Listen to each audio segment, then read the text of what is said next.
আমন্ত্রণ জানাচ্ছি এটিএন বাংলার বিশেষ সাপ্তাহিক আয়োজন চট্টলা এক্সপ্রেসে। সঙ্গে আছে আমি শামুন হোসাইন। সুপ্রিয় দর্শক, আমাদের এই বিশেষ আয়োজনে আমন্ত্রিত অতিথি হয়ে উপস্থিত থাকেন চট্টগ্রামের সমাজ এবং রাষ্ট্রের সাথে সম্পৃক্ত বিশিষ্ট ব্যক্তি, যার মাধ্যমে আমরা জানতে চাই চট্টগ্রামের সমাজ এবং রাষ্ট্র অতীত, বর্তমান, আগামী গতিপথ সহ নানান দিক জানতে চাই। চট্টগ্রামকে নিয়ে কি ভাবনা, তার ব্যক্তি জীবনে অপ্রকাশিত বিভিন্ন ঘটনা ও সফলতার ব্যর্থতার কথা। সুপ্রিয় দর্শক, আপনারা সকলেই জানেন এই চট্টলা এক্সপ্রেসের মাধ্যমে আমরা আলোচনা করি চট্টগ্রামের উন্নয়ন সমস্যা এবং সম্ভাবনা নিয়ে। তার পাশাপাশি রাষ্ট্রের খুবই গুরুত্বপূর্ণ একটি খাত নিয়ে কথা বলবো, সেটা হচ্ছে বাংলাদেশের সবচেয়ে প্রধান বন্দর, সবচেয়ে বড় বন্দর এবং প্রধানতম বন্দর চট্টগ্রাম বন্দর। আজকে চট্টগ্রাম বন্দর নিয়ে আমরা কথা বলবো, যে বন্দরের মাধ্যমে বৈদেশিক বাণিজ্যে প্রায় ৯০% বেশি ব্যবসা বাণিজ্য কিন্তু এই চট্টগ্রাম বন্দর দিয়ে হয় এবং অর্থনীতির একটা ধমনী বলা হয়। পাশাপাশি এটা একটা দরজাও বটে, বৈদেশিক বাণিজ্যের একটা দরজাও বটে, যে দরজা দিয়ে বৈদেশিক বাণিজ্য সম্পাদন, কর্মকাণ্ড সম্পাদন হয়। আমরা কথা বাড়াবো না, আমরা আলোচনায় চলে যাই। আজকে আমাদের অতিথি চট্টগ্রাম বন্দরের সম্মানিত chairman rear admiral S M Moniruzzaman. আপনাকে স্বাগত আমাদের বিশেষ অনুষ্ঠানে। কেমন আছেন আপনি? ধন্যবাদ। আছি আলহামদুলিল্লাহ ভালো। কিছু সরল এবং সহজ প্রশ্ন নিয়ে শুরু করতে চাই। আসলে মাননীয় প্রধান উপদেষ্টা একটু বন্দর নিয়ে কথা বলার পর থেকে, এর আগে তো আলোচনা অনেক ছিল বা অনেক হতো। মাননীয় প্রধান উপদেষ্টা মহোদয় যে আলোচনা করার প্রত্যেকটা বিষয় নিয়ে আসার পর থেকে যে বন্দর কেন্দ্রিক অনেক কথা শুরু হচ্ছে, বা এখনো পর্যন্ত বন্দর কেন্দ্রিক অনেক আলোচনা, অনেক তর্ক-বিতর্ক, অনেক অস্পষ্ট ব্যাপার কিন্তু বাজারে ঘাটে আমরা শুনতে পাই। সেসব একটা চ্যালেঞ্জিং একটা ব্যাপার। এই চ্যালেঞ্জটাকে আপনি কিভাবে মোকাবেলা করছেন? এবং চট্টগ্রাম বন্দরের বর্তমান অবস্থা যেটা আপনি যদি বলতেন, জনাব এস এম মনিরুজ্জামান। ধন্যবাদ। আ আপনি যথার্থই বলেছেন যে চট্টগ্রাম বন্দর হলো বাংলাদেশের মোর দ্যান 90% আপনার এক্সপোর্ট ইম্পোর্ট হ্যান্ডেল করে। সবচাইতে গুরুত্বপূর্ণ বিষয় হলো যে কন্টেইনারের 98% হলো চট্টগ্রাম বন্দর আ এটা হ্যান্ডেল করে। রাইট। এবং এখন হলো আপনার সারা পৃথিবীতে একটা যুগান্তকারী পরিবর্তন আসছে। আপনার সমস্ত কার্গোই কিন্তু কন্টেইনারাইজড হচ্ছে। সেই কন্টেইনারাইজেশন এর কারণে জাহাজের যেরকম আ সাইজ বড় হচ্ছে, ঠিক একইভাবে আপনার স্পিড এটাও আপনার বেড়ে যাচ্ছে, এফিশিয়েন্সি। তো সেটার জন্য আপনার ক্যাপাসিটি এবং এফিশিয়েন্সি ২ টার কারণেই আপনার আমাদের ভবিষ্যতের এটা একটা বড় একটা চ্যালেঞ্জ। এবং এই চ্যালেঞ্জ মোকাবেলার জন্য অবশ্যই আমাদের যে শর্ট টার্ম, মিড টার্ম এবং লং টার্ম প্ল্যান নিতে হবে।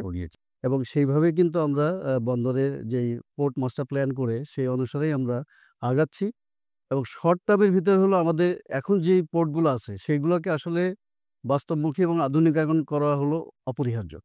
নাইলে আমাদের যে এফিশিয়েন্সি গেইন হবে না। কারণ আমরা অলরেডি এখানে স্যাচুরেটেড হয়ে আছি।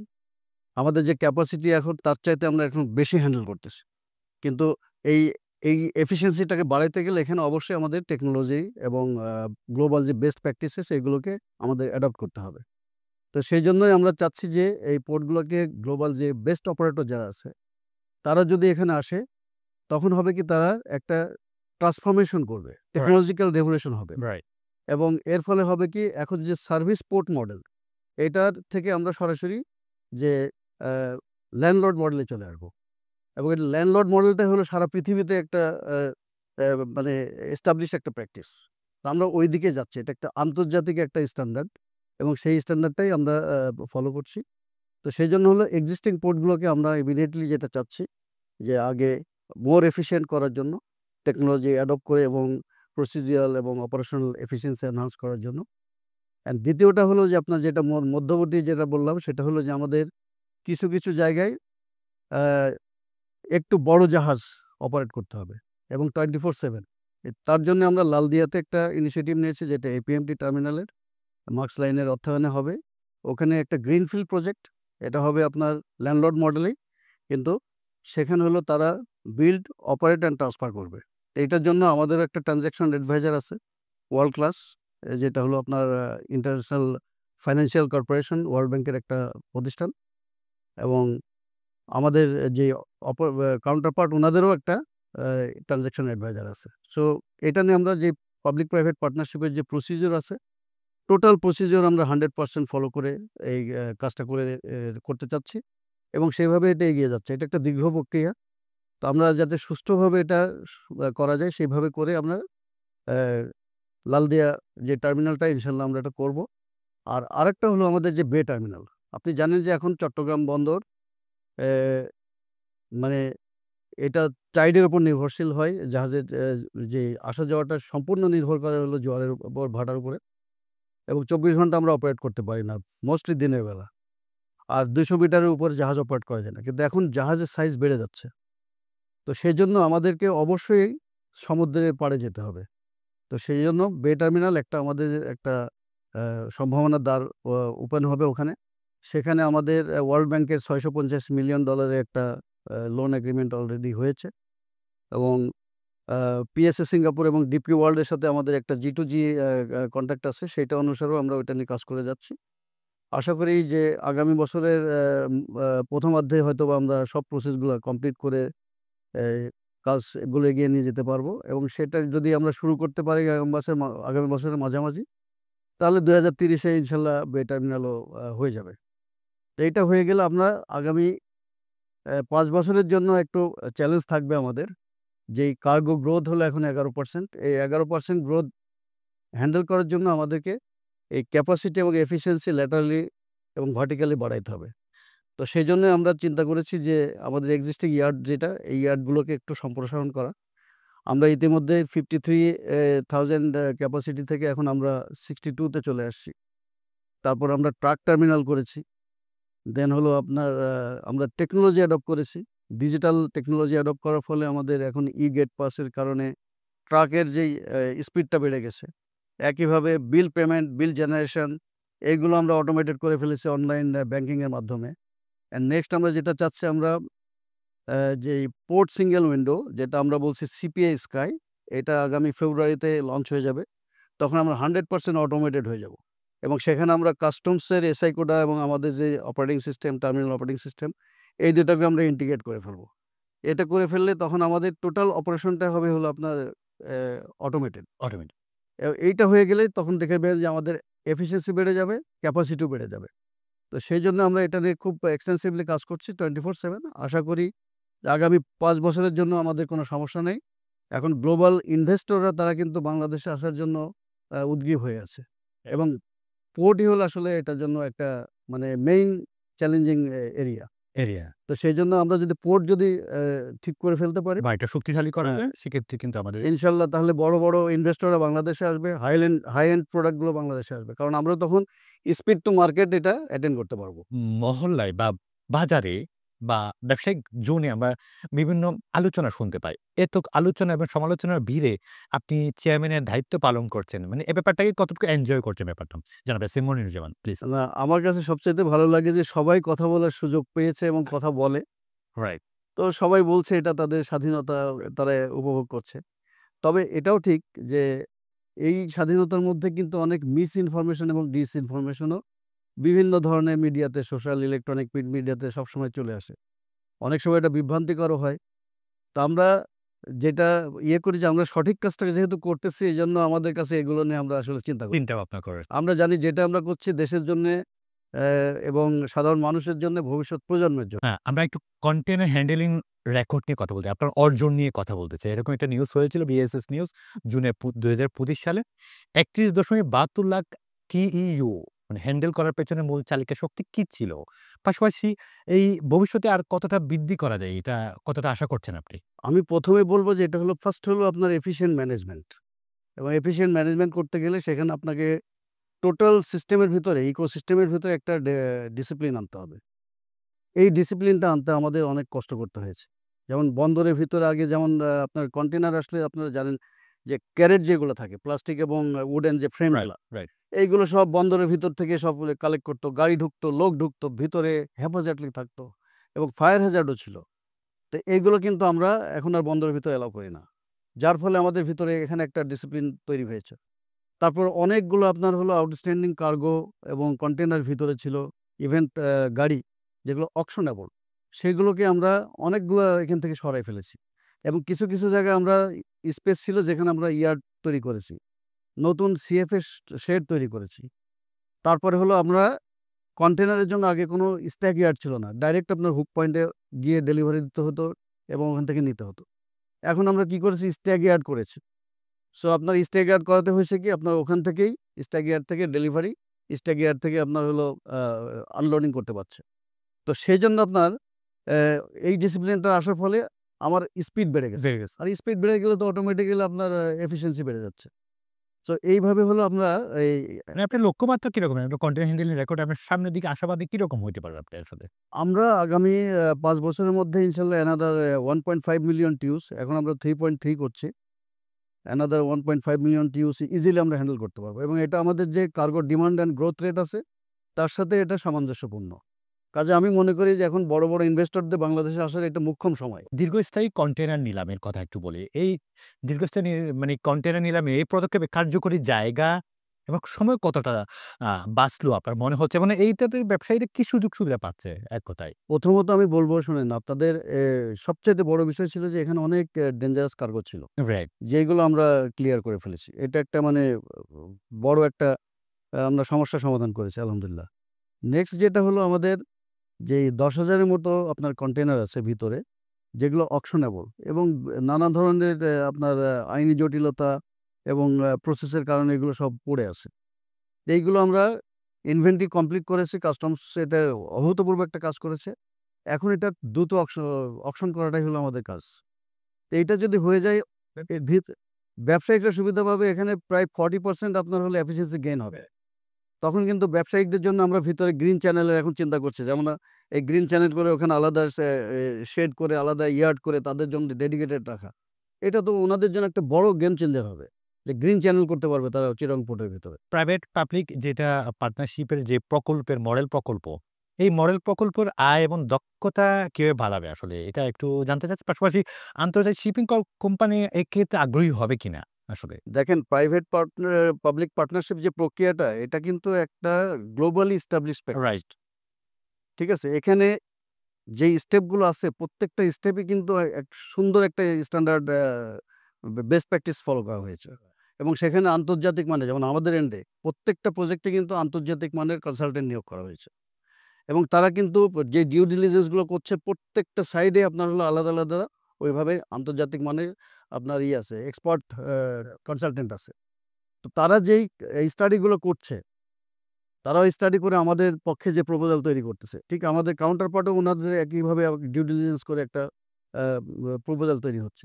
এরপরে এর মধ্যে একটা নেগোসিয়েশন হবে, এবং আপনারা দেখেছেন গতকালকে আমাদের একটা ওপেন একটা কনফারেন্স হয়েছিল, যেখানে সমস্ত পৃথিবীর হলো বিডাররা এখানে পার্টিসিপেট করেছে ভার্চুয়ালি। তো এই যে এইভাবে আমরা হলো একটা ট্রান্সপারেন্ট ওয়েতে এই প্রসেসটা চলে। এটা হলো পিপিপি প্রসেস, যেটা আপনার ওপেন টেন্ডার যদি আজকে আমি দেশে করি, এর ভিতরে এটা পাবেন। সে এই জায়গায় এখানে যে সমস্ত ধরনের এক্সপার্টের এখানে যেই সমাবেশ, তারপরে একটা সুন্দর একটা উন্মুক্ত প্রক্রিয়াতে একটা এটা করে, সেখানে আমাদের স্বার্থ নিশ্চিত করে তারপরে এই প্রক্রিয়াটা সম্পন্ন করা হয়। তো এইটাই মানে মানে আমরা পিপিপি প্রজেক্টে যাচ্ছি মানে এই না যে এটা হবে। এই গ্যারান্টি কিন্তু আমরা দিতে পারবো না।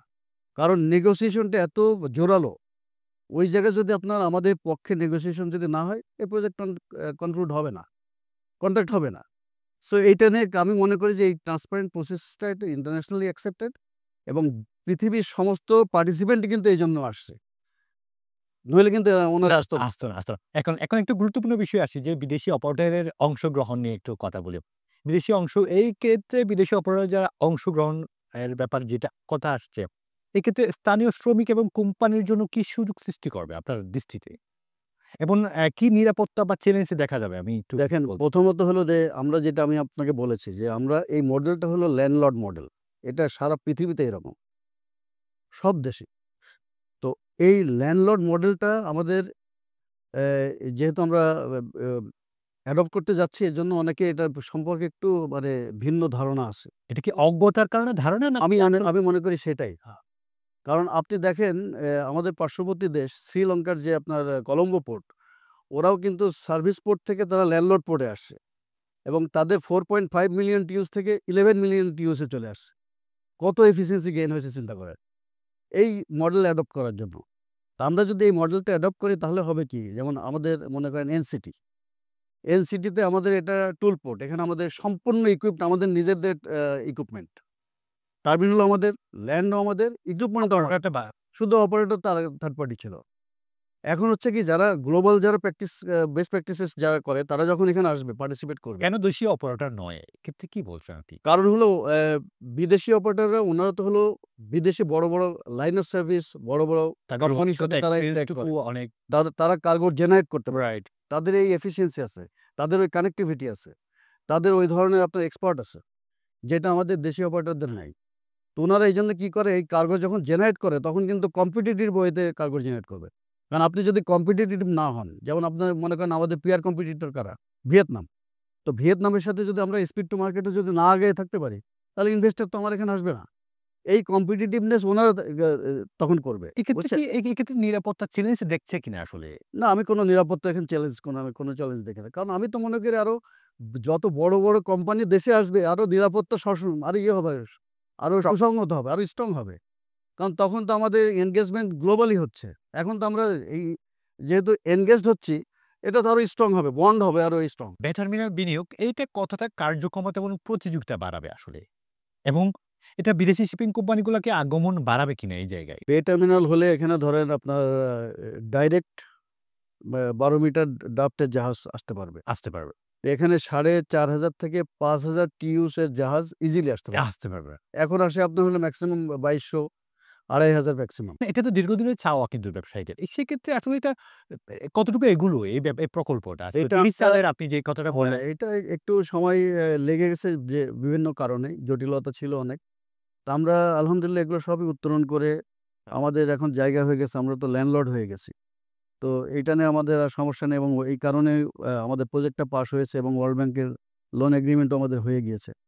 তো এখন আমরা যেটা করতেছি আমাদের যেই ডিউ ডিলিজেন্স যেগুলো এগুলো করতেছি আমাদের ট্রান্সেকশন অ্যাডভাইজার এবং বাকি টার্মিনাল অপারেটর যারা আসবে তাদেরও ট্রান্সেকশন অ্যাডভাইজাররা কাজ করছে। এই প্রক্রিয়াটা এখন আপনার কবে নাগাদ আসলে কবে নাগাদ আমরা আশা করি আগামী বছরের মাঝামাঝি হয়তো আমরা সব কমপ্লিট করতে পারবো ইনশাল্লাহ। এটা হলো আমাদের ইয়ে আরকি।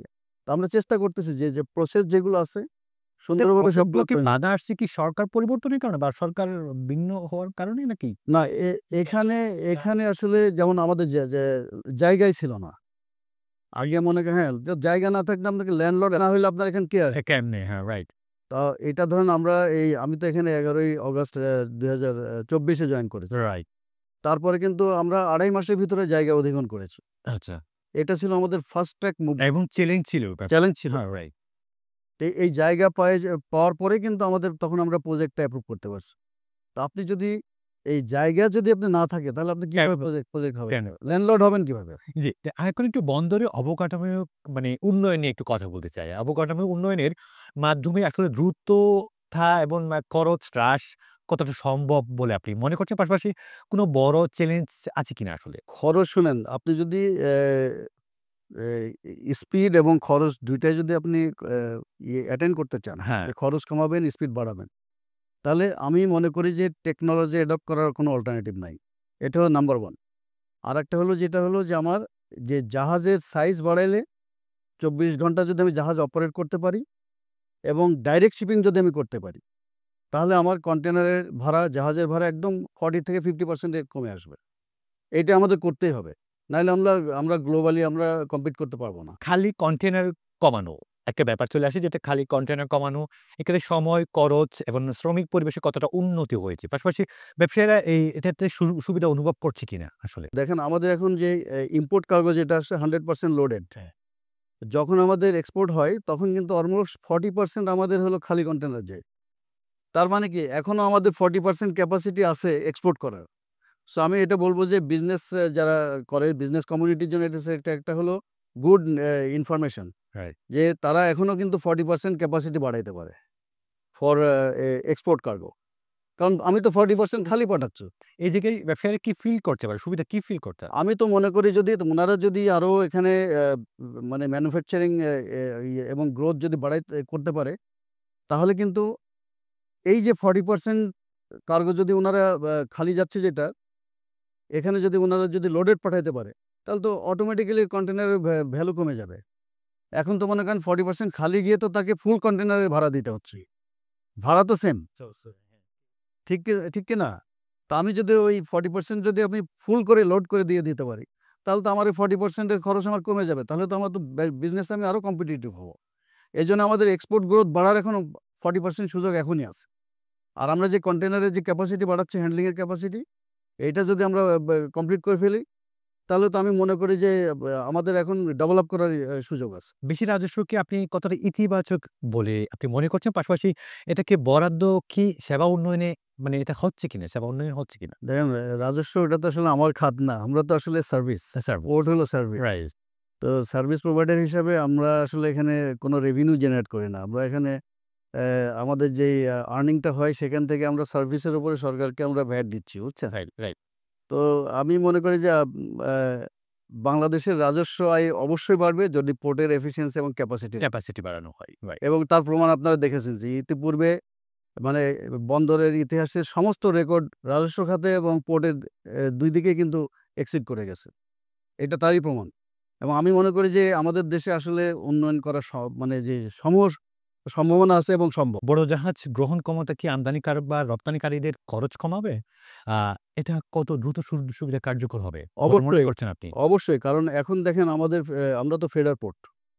এখান থেকে feeder port more so it is A river port. 24/7 আমরা অপারেট করতে পারি না। তো ফেডার পোর্ট হিসাবে আমাদের এখান থেকে সিঙ্গাপুরে যেতে হচ্ছে অথবা কলম্বোতে যেতে হচ্ছে। তারপরে ওখান থেকে ট্রান্সশিপমেন্ট করে এরপরে গ্লোবাল নর্থ বা ইউরোপে যাচ্ছে। এর জন্য আমাদের প্রায় মানে ১৫-২০ দিন সময় অতিরিক্ত চলে যাচ্ছে। তো আমরা যদি বড় শিপ 24/7 অপারেট করতে পারি, তখন হবে কি আমরা ডাইরেক্ট শিপিং করতে পারবো। অর্থাৎ এখান থেকে আমার কার্গো সরাসরি ইউরোপে যেতে পারবে, ইউরোপ থেকে সরাসরি মানে এতে খরচ কমাবে কিন্তু। এতে মানে আপনার যেহেতু আপনার শিপিং টাইম কমে গেলে অটোমেটিক্যালি খরচ কমে যাবে। আমি তো মনে করি যে 40 থেকে 50% খরচ কমে যাবে। কমে যাবে। এটা যদি আমরা করতে পারি। প্রযুক্তি এবং ভিত্তিক প্রযুক্তি এবং এই যে সংস্কার কতটা কার্যকর বলে আপনি মনে করছেন? পাশাপাশি শ্রমিক এবং ব্যবসায়ীদের জন্য প্রকৃত সুবিধা এক্ষেত্রে কতটা এসেছে আপনি মনে করছেন? অবশ্যই প্রযুক্তি অ্যাডপ্ট করা ছাড়া আসলে এফিশিয়েন্ট অ্যান্ড ক্যাপাসিটি মানে ক্যাপাবল পোর্ট হবে না। তো এই যে আপনার তার উদাহরণটা দেখেন ট্রাক। আমাদের প্রতিদিন এভারেজে প্রায় ৪,৫০০ থেকে ৫,০০০ ট্রাক ভিতরে বন্দরে আসে এবং যায়। তো এই পরিমাণ ট্রাক যদি আপনার ম্যানুয়ালি আগে করা হতো এবং সেইটার জন্য কিন্তু সারা শহরে কিন্তু আপনার ইয়ে হয়ে যেত, ট্রাফিক জ্যাম হয়ে যেত। এখন দেখেন এটা নাই। এটা কারণ কি আপনার টিকেটিংটা ইলেকট্রনিক্যালি আগে করে ফেলছে এবং ১ মিনিটের মধ্যে একটা ট্রাক ভিতরে ঢুকে যাচ্ছে। ঠিক আছে? তো এটা হলো টেকনোলজির অ্যাডভান্টেজ। ঠিক একইভাবে আজকে দেখেন আমাদের অনলাইন পেমেন্ট এবং বিলিং। একটা বিল জেনারেট করতে আমাদের ১০-১২ দিন লাগতো। তো অল টুগেদার একটা বিল পেমেন্ট করতে এভারেজে ১৫ দিন চলে যেত। সেখানে এখন ১ ঘন্টার মধ্যেই আপনার সমস্ত বিল জেনারেশন, পেমেন্ট সবকিছু হয়ে যাচ্ছে ইলেকট্রনিক্যালি। রাইট। তো আমরা ঠিক একইভাবে আপনার ডিজিটাল ট্র্যাকিং এ এবং মনিটরিং এ যাচ্ছি। যেটাতে আপনার কার্গো এবং ভেহিকল আপনি 24/7 রিয়াল টাইম মনিটরিং করতে পারবেন। এবং কন্টেইনার যে ভিতরে থাকে এইটাও আমার ভিজিবিলিটিতে থাকবে। কারণ কখনো যদি এটা এদিক থেকে ওদিকে কোথাও মিসপ্লেসও হয়, তখন আমি সিস্টেম কিন্তু মানে এআই ড্রিভেন এটা একটা অ্যাপ্লিকেশন এবং সেখান থেকে আমাকে আইডেন্টিফাই করে বলে দিবে যে এই কার্গোটা অ্যাকচুয়ালি এখান থেকে মিসপ্লেস হচ্ছে। অ্যালার্ম জেনারেট করবে। এনভায়রনমেন্ট দিচ্ছে। এখন ওইটা আমরা যদি টেকনোলজি অ্যাডপ্ট না করে আমরা জানতে পারবো না।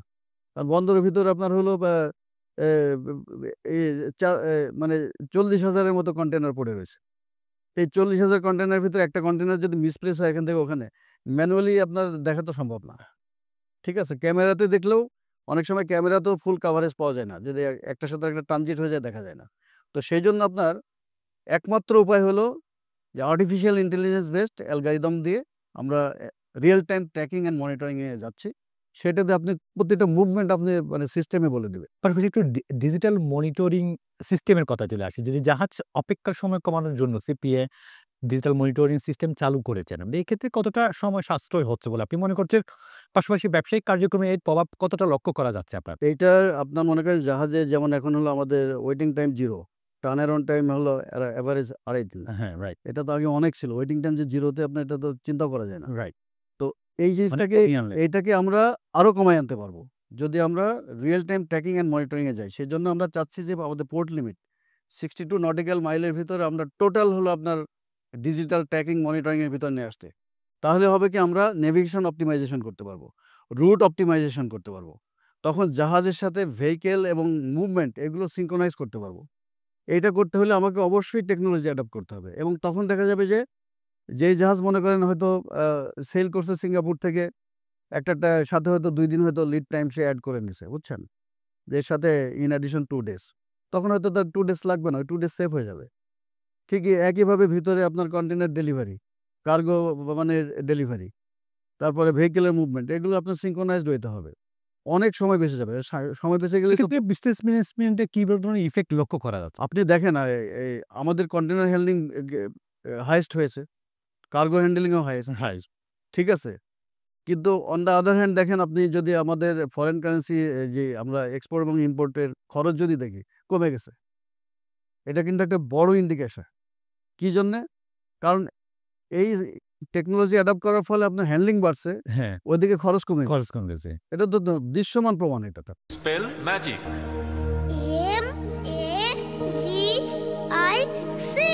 Magic.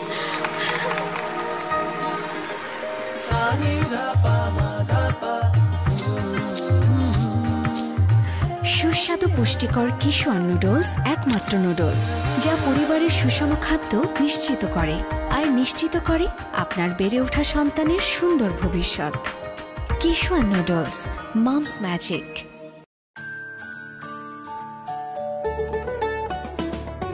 Kishwan pasta, yummy Kishwan pasta, আজ হবে সবার ফেভারিট নাস্তা। কিশোয়ান পাস্তা প্রতিদিন চাই, হেলদি টেস্টি মজা করে খাই। Kishwan pasta macaroni, It's tasty, fantastic and yummy. মায়েদের আস্থা Kishwan pasta. Kishwan muffin cake. হইচই মাতামাতি করি সবে কারাকারি, কিশোয়ান মাফিন কেক। উল্লাসে আনন্দে লোকজনে খেলাতে, কিশোয়ান মাফিন কেক। আমি মজা, কেকের রাজা। Kishwan muffin cake, Kishwan muffin cake, খাও মাস্তিতে হারিয়ে যাও। Kishwan muffin. Spell magic. MAGIC magic.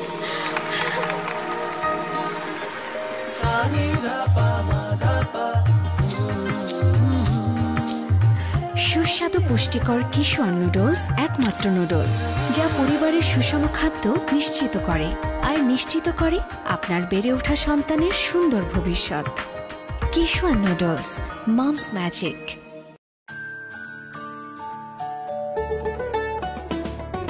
Kishwan pasta, yummy Kishwan pasta, আজ হবে সবার ফেভারিট নাস্তা।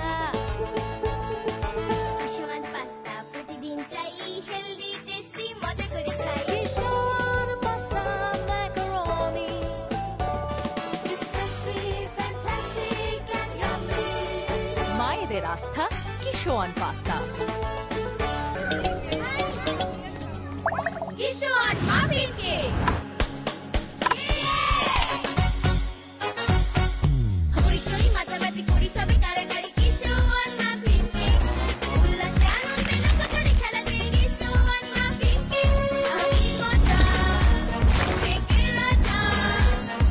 কিশোয়ান muffin cake, Kishwan muffin cake, খাও মাস্তিতে হারিয়ে যাও। কিশোয়ান মাফিন। ভারী লোড কার্গো পরিচালনায় জেটির ভূমিকা কতটা একটু গুরুত্বপূর্ণ, পাশাপাশি বিদেশি কার্গো ক্ষেত্রে এটা সুবিধা কতটা পাচ্ছে বলে আপনি বা কতটা বাড়বে বলে মনে করছেন আপনি? আমাদের যে জিসিবি গুলো আছে, এই বার্ডগুলো অনেক পুরাতন, বুঝছেন? অলরেডি এগুলো এখন ওভারডিউ হয়ে গেছে ফর রিপ্লেসমেন্ট। আর এটার এমনিতেও ডিজাইন ক্যাপাসিটি হলো অনেক কম, যেটা আসলে হেভি লিফট কার্গো হ্যান্ডেল করার মতো না, যার জন্য আমাদের আউটার অ্যাঙ্কোজ থেকে করতে হয়। এবং আউটার অ্যাঙ্কোজ থেকে হেভি লিফট কার্গো হ্যান্ডেল করার জন্য এটা 1 নম্বর হলো সময়, 2 নম্বর হলো খরচ। এই দুইটাই কিন্তু মানে আমাদের উপরে নেগেটিভ ইম্প্যাক্ট করে। তো এটা অনেক দিনের দাবি ছিল ব্যবসায়িক কমিউনিটির জন্য, এবং সেই জন্য আমরা একটা হেভি লিফট কার্গো যেটি অলরেডি সরকার অনুমোদন করেছে, এটা আমরা বাস্তবায়ন করার জন্য already ক্ষেত্রে বিদেশি কার্গোর জন্য সুবিধা তাদের জন্য কতটা বাড়বে? সুবিধা হবে। এখন সরাসরি ওই জাহাজগুলো আপনার হেভি লিফট মানে কার্গো জেটিতে চলে আসবে, এবং ওখান থেকে সরাসরি কার্গো আপনার চলে যাবে। এটা আউটারে আপনার তো রিস্কিও ছিল। হ্যাঁ। ওখানে তো মনে করেন যে 24/7 আপনি অপারেটও করতে পারেন না, ওয়েদার ডিপেন্ডেন্ট থাকে, অনেক সমস্যা থাকে। এখন হেভি লিফট কার্গো জেটি হয়ে গেলে মানে 24/7 365 অপারেশন করতে পারবে। মাস্টার প্ল্যান নিয়ে একটু কথা বলতে চাই। মাস্টার প্ল্যানে সিপিএ এর স্ট্র্যাটেজি বলতে মাস্টার প্ল্যানে সবচেয়ে বড় ৩টি অগ্রাধিকার কি ছিল বা কি? এক্ষেত্রে এখন পর্যন্ত কতটা বাস্তবায়ন আপনি করতে পেরেছেন একটু? 1 নম্বর ছিল যে আপনার যে আমাদের যেই কার্গো হ্যান্ডলিং এবং ক্যাপাসিটি বাড়ানোর যে একটা ইয়ে ছিল মাস্টার প্ল্যানে, যেটা আমাদের করতে হবে, সেখানে আমরা হয়তো যদি আরও ইকুইপমেন্ট এবং আধুনিকায়ন করতাম, তাহলে হয়তো বা আমরা এটা মাস্টার প্ল্যানে একটা অগ্রগতি হতো। ওইটা আমরা পিছিয়ে গেছি। তা আমি মনে করি যে এইদিকে এখন যেহেতু আমরা গুরুত্ব দিয়েছি, এটা সুন্দরভাবে এটা আগামী ৩-৪ বছরের মধ্যে এটার একটা সুফল আসবে। দ্বিতীয় যেটা ছিল সেটা হলো যে আমাদের মাস্টার প্ল্যানে ছিল যে বে টার্মিনাল ২০২৩-এ অপারেশনে যাওয়া, রাইট। কিন্তু আমরা এখনো শুরু করতে পারি নাই। এই জায়গায় আমাদের বড় ক্ষতি হয়ে গেছে এবং আমরা ল্যান্ডের একটা ব্যাপার-স্যাপার চলে জি। আসছে। এটা বড় চ্যালেঞ্জ একটা ছিল। আরও হয়তো অনেক কিছু ছিল যেগুলো আমরা যার কারণে সামনের বছরের মধ্যে কি আসলে সম্ভব যে এগুলো খুঁটিনাটি ব্যাপারগুলো একটু শেষ হওয়া, সমাধানের রূপ দেওয়া? আমরা মোটামুটি সবই গোছায় নিয়ে আসছি এবং আমাদের এখন আসলে we are on track. Right. তো অন ট্র্যাক যেহেতু আছে, আমি মনে করি যে এটার যদি অন্য কোনো কারণে বাধাগ্রস্ত না হয়, ইনশাল্লাহ এটা আমরা টাইমলি সুন্দরভাবে প্রসেসগুলো কমপ্লিট করে শেষ করতে পারবো। বিদেশি অংশীদারিত্বে সিপিএ কিভাবে নিরাপত্তা ও নিয়ন্ত্রণ নিশ্চিত করছে? না, বিদেশি ইয়েদের সাথে তো আমাদের যে কন্ট্যাক্টগুলো, মনে করেন যেমন পিসিটির যদি উদাহরণটাই ধরেন, তাদের সাথে আমাদের কন্ট্যাক্ট হয়েছে হলো আপনার মানে অপারেশনাল ম্যানেজমেন্ট, যেটা ম্যানেজমেন্টের দায়িত্ব তাদেরকে দেওয়া হয়েছে। আমরা কিন্তু ল্যান্ডলর্ড, আমরা ল্যান্ডলর্ড, বুঝতে পারছেন? এবং ওদেরকে কিন্তু শুধু তারা টার্মিনাল অপারেশন করবে, তারা ইকুইপমেন্ট নিয়ে আসছে, তারা ওখানে 100% আমাদের দেশি লোক দিয়ে তো এখানে অপারেট করতেছে, ক্যাপাসিটি ডেভেলপমেন্ট করছে এবং কত দ্রুত এই মডেল করতেছে। কি আসলে স্থানীয় শ্রমিক এবং কোম্পানির জন্য সুবিধাজনক হবে আসলে? অবশ্যই, কেন না? এতে তো আপনার প্রোডাক্টিভিটি বেড়ে যাবে। প্রোডাক্টিভ বেড়ে গেলে তো আপনি তার সাথে আপনার আরো গ্রোথ অটোমেটিক্যালি হবে। হ্যাঁ, রাইট। স্থানীয় শ্রমিক বা কোম্পানির অবশ্যই উপকার বয়ে আনবে। এই জায়গায় বড় জাহাজের গ্রহণযোগ্যতা নিয়ে একটু কথা বলতে চাই। বড় জাহাজ এবং গভীর খাল সুবিধা কতটা আন্তর্জাতিক প্রতিযোগিতায় সিপিআই এর অবস্থান দৃঢ় করবে? পাশাপাশি আমদানিকারক ও রপ্তানিকারক এদের কতটা খরচ কমাবে আসলে এক্ষেত্রে? আমি এর আগেও এটা বলেছি যে এখন আপনি যদি 24/7 অপারেট করতে পারেন এবং বড় জাহাজ অপারেট করতে পারেন, তাহলে আপনি ডাইরেক্ট শিপিং করতে পারবেন। এখন আমরা ডাইরেক্ট শিপিং করতে পারি না। যে ফ্রেডার শিপিং হিসাবে আমাদের ফ্রেডার সার্ভিসের উপরে ডিপেন্ডেন্স। তখন হবে কি, আমরা ১ নম্বর হলো ডাইরেক্ট শিপিং করতে পারবো, অথবা গ্লোবাল আপনার যে বড়, বড় শিপিং লাইন আছে তাদের সাথে আমরা সিসিএ এগ্রিমেন্টে যেতে পারবো। এতে হবে কি, আমাদের কম্পিটিটিভনেস বাড়বে, স্পিড টু মার্কেট আমরা অ্যাটেন্ড করতে পারবো এবং খরচ ড্রাস্টিক্যালি কমে যাবে। এবং তখন কিন্তু হাই এন্ড প্রোডাক্টগুলো বাংলাদেশে আসবে। ইনভেস্টররা তখন বাংলাদেশে বড়, বড় যে কোম্পানিগুলো তখন আসবে। এখন আমরা টোটালি গার্মেন্টসের উপরে নির্ভরশীল। হাই এন্ড প্রোডাক্ট না আসলে পরে এদেশে আসলে উন্নতি হবে না। এজন্য হাই এন্ড প্রোডাক্ট আনতে হলে অবশ্যই আমাদের স্পিড টু মার্কেট এবং ডাইরেক্ট শিপিং এবং আমাদের ক্যাপাসিটি এবং পোর্টের এফিসিয়েন্সি বাড়াইতেই হবে। এর কোনো অল্টারনেটিভ নাই। অবশ্যই। এক্ষেত্রে একটা গুরুত্বপূর্ণ একটা ব্যাপার চলে আসে চট্টগ্রামের, মানে যানজটের একটা ব্যাপার। রেল এবং সড়ক সংযোগ উন্নয়নের ব্যাপারে চট্টগ্রাম পোর্ট অথরিটি কি করছে? মানে কোনো প্রকল্পগুলোর মাধ্যমে পরিবহন সংযোগ উন্নয়নের চেষ্টা করছে কিনা আসলে? এই কোনো প্রকল্প নিয়ে কাজ করছেন কিনা? এবং বন্দরের লজিস্টিক ক্ষমতা এক্ষেত্রে কতটা বৃদ্ধি পাবে আপনার মনে পড়ছে না আসলে? দেখেন, যেহেতু চিটাগং পোর্ট মোর দ্যান 90% আপনার এক্সপোর্ট ইম্পোর্ট কার্গো হ্যান্ডেল করে এবং টোটাল এক্সপোর্ট ইম্পোর্টের হলো অ্যারাউন্ড 80% হলো আপনার কার্গো জেনারেট হয় আপনার in and around Dhaka, around 15% in Chittagong, rest হলো other part of the country. এখন দেখেন, ঢাকা চিটাগং যে হাইওয়ে, এটা হলো 2 লেন। এই 2 লেন কিন্তু অলরেডি কনজেস্টেড। তো এই জন্য আমাদের দেশে কোনো মাল্টিমোডাল মানে ট্রান্সপোর্ট কানেক্টিভিটি স্ট্র্যাটেজি ছিল না। সেটা নিয়ে গভর্নমেন্ট কাজ করছে এবং আমি মনে করি যে এটা আমাদের পোর্ট থেকে এই ইনিশিয়েটিভটা খুব গুরুত্বের সাথে দেওয়া হয়েছে যে we must have a multimodal transport strategy.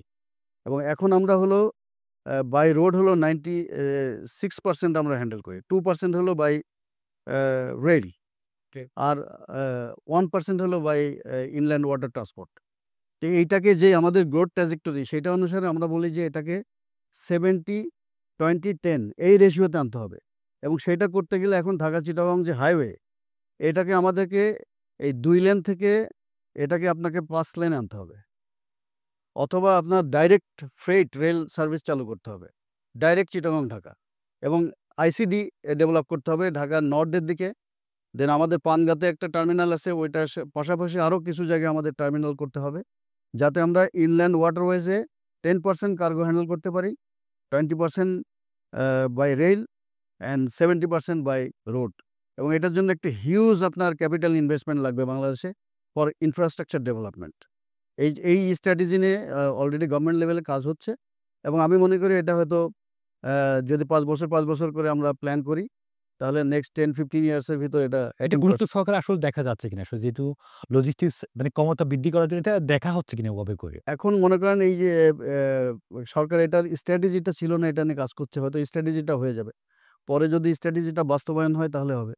যেমন পোর্টের ক্ষেত্রেও আমাদের পোর্টের কোনো মাস্টার প্ল্যান বা ওইরকম পোর্ট স্ট্র্যাটেজি ছিল না। তো আমরা পোর্ট স্ট্র্যাটেজি নিয়ে কাজ করছি এবং ওই পোর্ট স্ট্র্যাটেজি নিয়ে কাজ করার ফলে কিন্তু আমরা এই বিষয়গুলো তখন বের হয়ে আসছে এবং এটাও আমরা এই মাসের মধ্যে ফাইনাল করে ফেলবো পোর্ট স্ট্র্যাটেজি ইনশাল্লাহ। সেখানে টোটাল ফিউচার পোর্টের এফিসিয়েন্সি, পোর্টের ক্যাপাসিটি এনহান্সমেন্ট, স্ট্রাকচারাল ডেভেলপমেন্ট, দেন হলো আপনার ওই যেই কোন পোর্ট কোন ধরনের কার্গো হ্যান্ডেল করবে, কার্গো প্রায়োরিটি এবং এগুলো হিন্টারল্যান্ড ডেলিভারিটা কানেক্টিভিটিটা কেমন হবে, এগুলো সব টোটাল পোর্ট স্ট্র্যাটেজির মধ্যে চলে আসতেছে। সেখানে sea port, land port, airport, তারপরে রিভার পোর্ট সব চলে আসবে। দ্বিগুণ পরিবহন ক্ষমতা বা কার্গো হ্যান্ডেলিং বা এক্সপোর্ট ইম্পোর্টের আসল ক্ষেত্রে লজিস্টিকের দ্বিগুণ ক্ষমতা বাড়ানোর ক্ষেত্রে কি পরিকল্পনা আপনি নিয়ে কাজ করছেন? না, আমরা তো যেটা আপনাকে বললাম যে আমরা যেহেতু একটা স্টাডি করে আমরা পেয়েছি যে আমাদের এভারেজ গ্রোথ হলো কন্টেনার 11%, কার্গো অ্যারাউন্ড 5%। তো এইটা ধরলে আমাদেরকে যেই ক্যাপাসিটি ডেভেলপ করা দরকার বাই 2030, বা এক্ষেত্রে আপনি কি চ্যালেঞ্জ দেখতে পাচ্ছেন এই জায়গাতে আসলে? আমি তো মনে করি যে পোর্টের সাইডে আমি চ্যালেঞ্জ দেখছি না। এখন যদি আমরা এই এনবিআর অ্যান্ড কাস্টমসের কিছু বিষয় আছে যেখানে আমাদের রিফর্ম দরকার, ওটা নিয়েও আমরা এনবিআর এর সাথে কাজ করছি। যেমন মনে করেন এখন কার্গো আমরা ভিতরে ডেলিভারি দিই। এই কার্গোগুলো অবশ্যই আমাদেরকে বাইরে ডেলিভারি দিতে হবে। এইটা হলো গ্লোবাল বেস্ট প্র্যাকটিসেস, যেটা আপনি দেখেন এই যে আমাদের পিসিটিতে করছে এবং যারাই আসবে তারাই কিন্তু এই ডেলিভারিগুলো সবসময় বাইরে নিয়ে যাবে। অন ইয়ার ডেলিভারি কখনো হয় না। এইটা হলো আমাদের একটা মানে চ্যালেঞ্জ আমি মনে করি। আর কি চ্যালেঞ্জ? দ্বিতীয় চ্যালেঞ্জ হলো যে আপনার যে অনেক কার্গো আমাদের দেখা যায় যে আসার পরে বিভিন্ন জটিলতার কারণে হেল্ড আপ হয়ে যায়। তখন একসময় গিয়ে ওটা অকশনেবল হয়ে যায়। অপশন অকশন প্রসেসটা ডিলে হয়। এটা মার্কেটে যায় না এবং পরে দেখা যায় যে এটা অপচয় হয়। তো এইটার জন্য আমরা চাচ্ছি একটা আইনগত একটা পরিবর্তন নিয়ে আসার জন্য। এটা যদি করা যায় তাহলে কাস্টমসকে যদি আমরা পোর্টের সাথে একই সাথে যদি এফিশিয়েন্ট করে ফেলতে পারি এবং আমি বলি যে টোটাল যদি আমরা ডিজিটাল প্ল্যাটফর্মে চলে আসতে পারি, কাস্টমস এবং এনবিআর এবং পোর্ট টোটাল যদি ডিজিটাল প্ল্যাটফর্মে চলে আসতে পারি তাহলে অটোমেটিক্যালি ব্যাপারটা সহজতর হয় ২ পক্ষের জন্য। আসলে পাশাপাশি আপনি একটু ইনভেস্ট করেছিলেন আধুনিক প্রযুক্তি ও মডেল সিস্টেমে বিনিয়োগ করছেন। এটা কতটা কার্যকর হয়েছে বলে আপনি মনে করছেন? পাশাপাশি এটার ফলে দুর্নীতি হ্রাস বা কার্যক্ষমতা কতটা বৃদ্ধি পেয়েছে? আপনি কি দেখছেন? এটা তো অবশ্যই বৃদ্ধি পেয়েছে। আপনি দেখেন এই অনলাইন যে পেমেন্টটা হচ্ছে, রাইট। এটা তো গতকালকেও আমি যে তথ্য পেলাম মানে it's a very, very interesting and encouraging, বুঝছেন? একইভাবে আপনি দেখেন আপনাদেরকে দেখালাম যে আজকে আমাদের ইয়ে ই-গেট পাস ইস্যু করা হয়েছে গতকালকে ৫,০০০ ট্রাকের। এটা তো আগে আমি জানতামও না যে কয়টা ট্রাক ঢুকতেছে বের হচ্ছে। এখন তো আমি প্রতিদিন দেখতে পাচ্ছেন। দেখতে পারি রাইট। কত ট্রাক ঢুকছে বের হচ্ছে। এরপর যখন রিয়েল টাইম ট্র্যাকিং মনিটর হবে তখন তো আমরা রুট অপটিমাইজেশন করতে পারবো যে ঢাকা থেকে ট্রাক কখন ছাড়বে, রাইট। কোন গেটে কয়টার সময় আসবে, টাইম স্লট দিয়ে দিতে পারবো। এরপরে কোন টার্মিনালে কয়টার সময় সে যাবে এবং ভিতরে কত সময় সে থাকতে পারবে। এখন মনে করেন কোন টাইম নাই। তো ওই সময় হয়তোবা আমরা বলে দিতে পারবো যে পোর্টের ভিতরে তার ম্যাক্সিমাম অ্যালাউয়েবল টাইম হলো 90 মিনিটস। সে আসবে, ঢুকবে, কার্গো নিবে, চলে যাবে। চলে যাবে। 90 মিনিটস পরে হি হ্যাজ টু গিভ নাই। পেনাল্টি। বুঝতে পারছেন? এখন তো আমি ওই পেনাল্টি আরোপ করতে পারি না। কারণ আমি তো ওই সিস্টেমটা ডেভেলপ করি না, ওই ইকোসিস্টেমটা ডেভেলপ করে নাই। তো সেইজন্য পোর্ট কমিউনিটি সিস্টেম যেটা আপনার টোটাল ডিজিটাল প্ল্যাটফর্ম এবং আমাদের ডিজিটাল করিডোরে যেতেই হবে। শ্রমিক দক্ষতা উন্নয়ন নিয়ে একটু কথা বলতে চাই। সিপিএ কতজন কর্মীকে আধুনিক প্রশিক্ষণ দিয়েছে এবং এই দক্ষতা বৃদ্ধির ফলে কার্যক্ষমতা আসলে কতটা বেড়েছে? কি দেখছেন আপনি? আমরা ইতিমধ্যে প্রায় ৩০০ কর্মচারীকে আমরা নতুন নিয়োগ দিয়েছি। ১১০০-র মতো আমরা পদোন্নতি দিয়েছি, যেটা মানে ইতিহাসে কখনো হয় নাই। আচ্ছা। এবং আমরা কমিউনিটি ডেভেলপমেন্টের জন্য অনেক কাজ হাতে নিয়েছি। যেমন আমরা সুখী অ্যাপ ইন্ট্রোডিউস করেছি। যেখানে আমাদের সিপিএর যে পরিবার মানে ৫,৫০০ এমপ্লয়ি এবং তাদের সাথে প্রতি পরিবারের জন্য ৬ জন মেম্বার। তো এটা সহ প্রায় ৩৫,০০০ এর মতো হলো আপনার সিপিএর ফ্যামিলি মেম্বার্স। তারা হলো ডিজিটাল হেলথ সার্ভিস পাচ্ছে এবং এটা হলো 24/7 365। আচ্ছা। এটা একটা কমিউনিটি ডেভেলপমেন্ট। তাছাড়া আমরা ভিতরে ইংলিশ মিডিয়াম স্কুল করেছি। আমরা কিছু আপনার সুন্দর মডার্ন শিশু পার্ক করেছি। দেন আমরা ট্রাপ করতেছি। দেন সুইমিং পুল হয়েছে আমাদের সুন্দর। আমরা স্টেডিয়ামটাকে একটা মানে আন্তর্জাতিক মানের করতেছি। আমরা দূর থেকে বাজারে ঘাটে বা দূর থেকে আমরা ব্যবসায়ী মহল বা অন্যান্য জায়গা থেকে দেখি আসলে মানে এই চট্টগ্রাম পুরের কর্মকর্তারা, কর্মচারীরা একটু দুর্নীতির সাথে যুক্ত হতে পারে সহজে। আ এটা নিয়ে আপনি যদি একটু কথা বলতেন, আপনি কতটুকু স্বচ্ছতাভাবে কাজ করেন বা কতটুকু জবাবদিহিমূলক আপনার এই প্রতিষ্ঠানটাকে দেখভালও করছেন? এক কথায় এই চট্টগ্রাম পোর্ট অথরিটি সিপিএ কতটা স্বচ্ছ, কতটা জবাবদিহিমূলক প্রতিষ্ঠান? ধন্যবাদ। এটা শোনেন, এটা একটা আমি বলব যে অবশ্যই একটা মানে ব্যাধি, দুর্নীতি। এবং এটা উত্তরণের জন্য ১ম এ আমি মনে করি যে আমাদের ডিজিটাল প্ল্যাটফর্মে যেতে হবে। কারণ যখনই আপনার রেড ফাইল মুভমেন্ট হয়, ফিজিক্যাল মুভমেন্ট হয়, তখনই কিন্তু স্কোপটা তৈরি হয়। তো আমি যখন মনে করেন আমার একটা ফাইল যখন বিভিন্ন ডেস্ক ঘুরে আসে, প্রতিটা ডেস্কে এই স্কোপটা সৃষ্টি হয়। এটা মানে বাই ডিফল্ট হয়ে যায়। তো এটার একটাই মাত্র উপায় হলো যদি আপনি ডিজিটাল প্ল্যাটফর্ম করে ফেলেন, তাহলে কিন্তু আর আপনার এই সুযোগটা থাকবে না। তা আমি মনে করি যে পেপারলেস, ক্যাশলেস একটা ব্যাপার। পেপারলেসে যেতে হবে আমাদের। রাইট। এই ইনিশিয়েটিভটা আমি ১ম থেকে নিয়েছি এবং এর জন্য দেখেন আমরা কিন্তু আপনাকে আমি জাস্ট তাহলে এখন বলি। আমাদের যে এক্সিস্টিং টার্মিনাল অপারেটিং সিস্টেম আছে সেটাকে আমরা আপগ্রেড করতেছি। তারপরে আমাদের যে ডেটা সেন্টার এখানে যেটা ছিল ফিজিক্যাল সেটাকে আমরা এখন ন্যাশনাল ডেটা সেন্টারে নিয়ে যাচ্ছি। এরপর আমরা সাইবার সিকিউরিটি অ্যাডপ্ট করছি। তারপরে হলো আমরা এখানে এই টোটাল সিস্টেমটাকে যাতে গ্লোবাল একটা নোমেনক্লেচার দেওয়া যায় সেজন্য আমরা ইউরোপিয়ান ইউনিয়নের যে আইরিস সফটওয়্যার সেটা আমরা অ্যাডপ্ট করেছি এবং সেটার সাথে এখন আমরা কাস্টমসকে ইন্টিগ্রেট করতে যাচ্ছি। ঠিক আছে? যাতে এখানে জবাবদিহিমূলক এবং এটার যে গ্লোবাল স্ট্যান্ডার্ড এটা ২ টাই যেন এখানে এনশিওর হয়। ঠিক আছে? আর আমি মনে করি যে অ্যা আপনি যদি এফিশিয়েন্সি বাড়ান, মানুষের যদি আপনার ওয়েলফেয়ারটা লুক আফটার করেন এবং তাদের যেই যে কমিউনাল যে নিডগুলো যেগুলো সেগুলো যদি আপনি এনশিওর করেন, হলিস্টিক যদি অ্যাপ্রোচ থাকে, যেটা আমি আপনাকে বললাম যে আমরা অনেকগুলো কমিউনিটি ফ্যাসিলিটিস ডেভেলপ করছি। ঠিক আছে? আমাদের ইংলিশ মিডিয়াম স্কুল ছিল না। এই স্কুলটা করাতে এখন আপনার ওখানে তো আমাদের বাচ্চারা গিয়ে ওখানে পড়ালেখা করতেছে। তো এই ফ্যাসিলিটিস তো আগে ছিল না। তো এরকম আপনার হলো যে ওয়েলফেয়ার ওরিয়েন্টেড কাজগুলো আমাদেরকে করতে হবে। কমিউনিটি আমাদেরকে ডেভেলপ করতে হবে। এবং আমি মনে করি যে কমিউনিটিরও আমাদের বোর্ডে একটা রিপ্রেজেন্টেশন থাকা উচিত। সেটা নিয়ে আমি চিন্তা করছি। যে আমি যদি হিউম্যান রিসোর্সটা যদি এইভাবে ডেভেলপ করতে পারি, অটোমেটিক্যালি করাপশন কমে যাবে। বুঝতে পারছেন? করাপশনের সুযোগ আমরা সিস্টেমে তৈরি করে ফেলেছি। তো এটার একটাই উপায় আমি মনে করি, আমি আবার বলতেছি যে এটা কি দ্রুত সময়ের মধ্যে কি সম্ভব কিনা? হ্যাঁ, অবশ্যই আমাদের ফেব্রুয়ারি ২০২৬ এর মধ্যে আমরা ডিজিটাল প্ল্যাটফর্মে চলে যাব। এবং আমাদের যেই পোর্ট কমিউনিটি সিস্টেম যেটার আমরা নাম দিয়েছি সিপিএ স্কাই, এটা লোগো অলরেডি হয়ে গেছে। আমরা অ্যাপ্রুভ করে দিয়েছি, লোগো আমাদের গ্রুপে আছে। তো সিপিএ স্কাই নিয়ে আমরা কাজ করছি। ইনশাআল্লাহ will be fully transparent. So এখানে সমস্ত ধরনের ট্রান্সেকশন হবে অনলাইন। আগামী ৫ বছর পর বা আগামী ১০ বছর পর, আপনি ১৫ বছর পর এই চট্টগ্রাম পোর্টকে আমরা কিভাবে দেখতে পাবো? আগামী ৫ বছর পরে দেখবেন যে আমরা একটা গ্লোবাল কম্পিটিটিভ প্ল্যাটফর্ম পেয়েছি। ১০ বছর পরে দেখবেন যে আমরা একটা গ্লোবাল একটা ম্যানুফ্যাকচারিং হাব হিসাবে কাজ করছি এবং সেখানে port is playing main driving role. ঠিক আছে? আর ১৫ বছর পরে যদি বলেন তখন দেখবেন যে আমরা আসলে একটা মানে টোটাল একটা গ্লোবাল একটা ওই বডি হিসাবে কাজ করছি।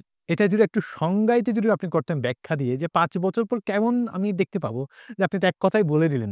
এক্ষেত্রে আর কি এলিমেন্ট থাকতে পারে, যুক্ত হইতে পারে? এর সাথে তো আমি মনে করি যে ইন্ডাস্ট্রিয়াল বেল্ট ডেভেলপ করবে একদম পুরা মাতারবাড়ি থেকে শুরু করে আমাদের টোটাল পোর্ট এরিয়ার ভিতরে। এবং আমরা চাচ্ছি যে আমাদের পোর্ট এরিয়ার যে লিমিট 62 নটিক্যাল মাইল থেকে আরও উপরে যেতে, মিরেসরাই পর্যন্ত। এবং মিরসরাই থেকে শুরু করে একদম কক্সবাজার পর্যন্ত আমি মনে করি ইট উইল বি ইন্ডাস্ট্রিয়াল বেল্ট। বুঝতে পারছেন? এবং আমি এটা তুলনা করি আসলে ওসাকা কোবের সাথে।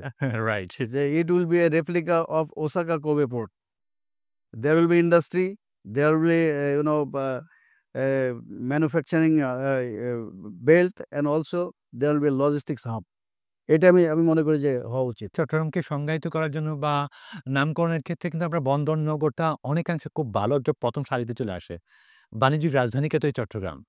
এই চট্টগ্রামের উন্নয়নে কি আসলে চট্টগ্রাম বন্দর কাজ করছে ভেতরে বা কাজ করছে কিনা? আমি মনে করি যে চট্টগ্রাম এর মাধ্যমেই চট্টগ্রামবাসীর আরও উন্নতির সুযোগ আছে।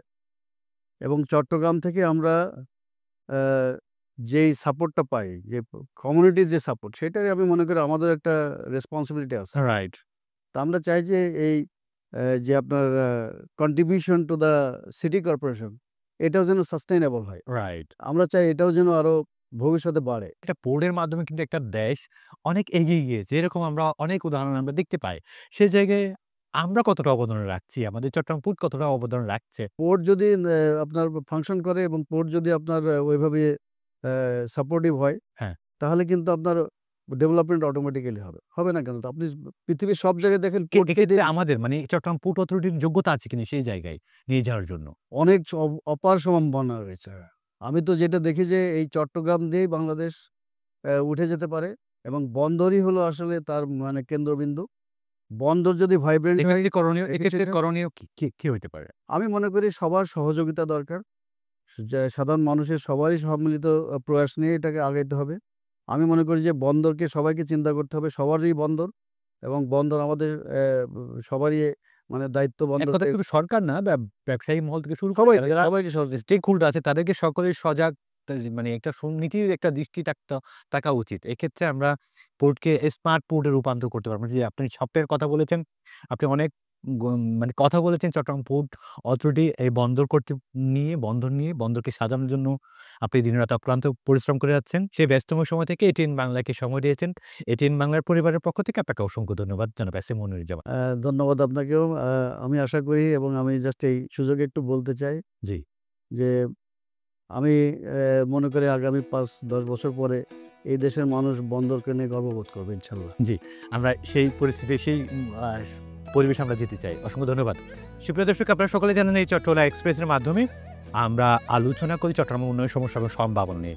তার পাশাপাশি আজকে আমরা আলোচনা করি রাষ্ট্রের খুবই গুরুত্বপূর্ণ একটি কাজ, সেটা হচ্ছে চট্টগ্রাম বন্দর। এই বন্দর কোন অবস্থায় এখন বর্তমানে দাঁড়িয়ে আছে এবং আগামীতে কোন জায়গায় যাচ্ছে চট্টগ্রাম বন্দর, এবং এই হাতিয়ার মূল পরিকল্পনা যিনি করছেন চট্টগ্রাম বন্দরের সম্মানিত চেয়ারম্যান, আসলে দেওয়ান থেকে উনি কাজ করে যাচ্ছেন এই বন্দরকে স্মার্ট বন্দর রূপান্তর করার জন্য, ক্যাশলেস পেপারলেস যেটা স্বপ্ন সেটা বাস্তবায়ন করার জন্য অক্লান্ত পরিশ্রম করে যাচ্ছেন।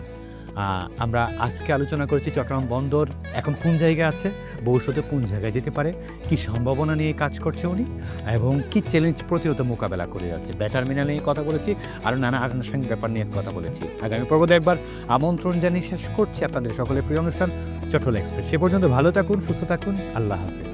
Spell magic. MAGIC magic.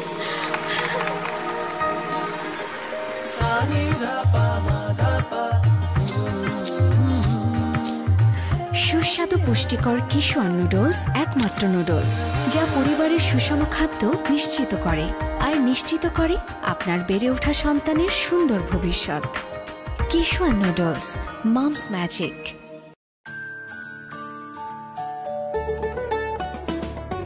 Kishwan pasta, yummy Kishwan pasta, আজ হবে সবার ফেভারিট নাস্তা। কিশোয়ান পাস্তা প্রতিদিন চাই, হেলদি টেস্টি মজা করে খাই। Kishwan pasta macaroni, It's tasty, fantastic and yummy. মায়েদের আস্থা Kishwan pasta. Kishwan muffin cake. হইচই মাতামাতি করি সবে কারাকারি, কিশোয়ান মাফিন কেক। উল্লাসে আনন্দে লোকজনে খেলাতে, কিশোয়ান মাফিন কেক। আমি মজা, কেকের রাজা। Kishwan muffin cake, Kishwan muffin cake, নাও মাস্তিতে হারিয়ে যাও। Kishwan muffin. Spell magic. MAGIC magic.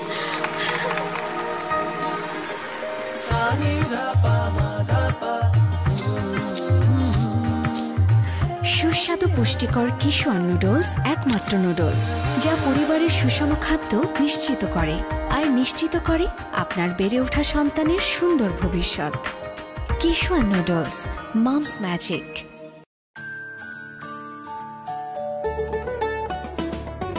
Kishwan pasta, yummy Kishwan pasta, আজ হবে সবার ফেভারিট নাস্তা। কিশোয়ান পাস্তা প্রতিদিন